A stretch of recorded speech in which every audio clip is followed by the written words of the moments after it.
Yo, what's up, Shani? I'll call you back, okay? All right, thanks. Hey everybody, I'm Terrence from StudentSpeak.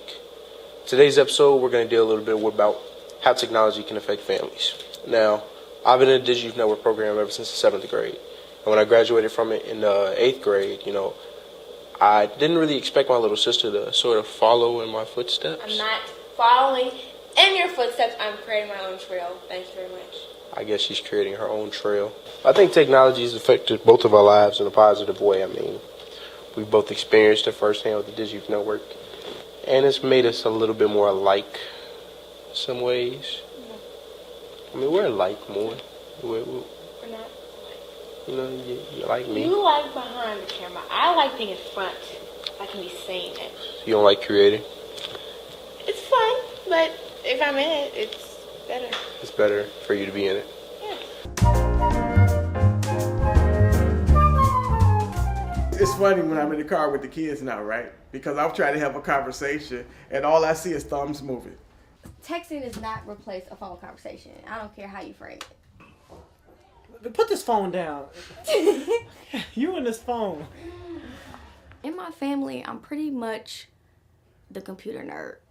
Surprisingly, my brother Frito Dean is the absolute worst. The thing that sold me on it was that my car came with a cassette tape. I mean, not CDs, cassette tapes. Because I have a lot of tapes. You have to think, when I was in high school, that's what we used to do. We used to record tapes.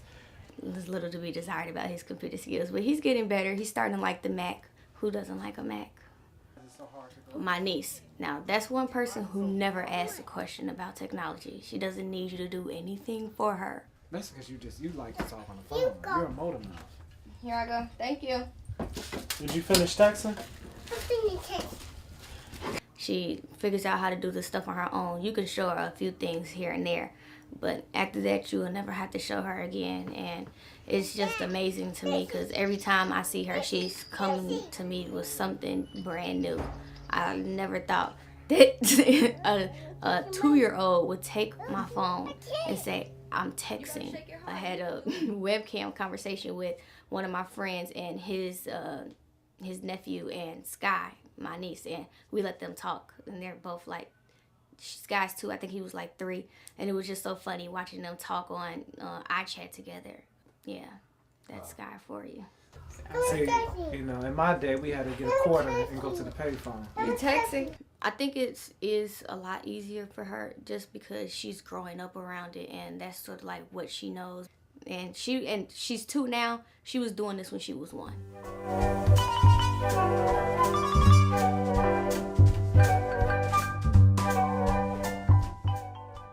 How do you use technology to talk to your friends? On iChat, really, that's the main place where I talk to my friends because my phone bill has been going up a little bit. And so I had to find alternatives to that.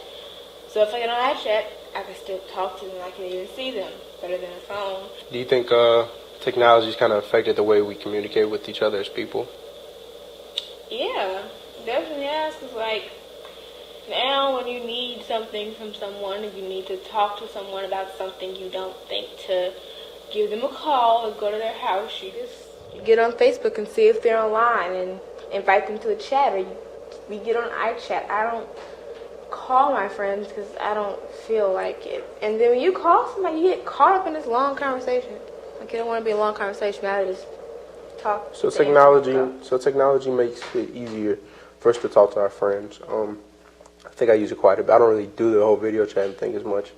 But, I mean, Facebook is like my life, Facebook, that's the main way to contact friends. It just lets me have my name more out there. And that could be a good or bad thing because this could bite me in the butt in 20 years. I see something that wasn't really supposed to be there, something I don't know. And when I'm trying to apply for a job and they bring up something from, when I was a teenager on Facebook, which shouldn't happen, I don't think. But, these kind of social networking sites, and they keep records as well as a lot of other technology that comes into our world. It keeps records, and and it leaves a trail, which is the most dangerous part about it for some people. Facebook is the definition of a social networking site.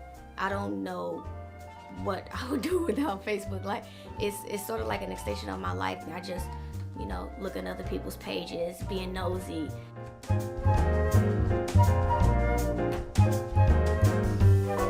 Without Facebook, I don't know. Every weekend, in the wee hours in the morning, I get on Facebook to figure out what everybody's gonna do. So taking that away takes away a lot of help that I get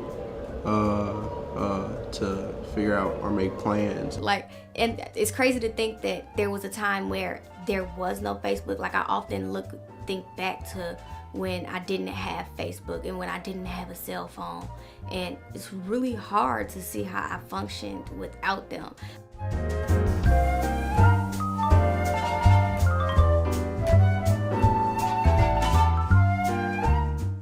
I don't know what I would do without my cell phone or Facebook. I can't do the cell phone thing or anything.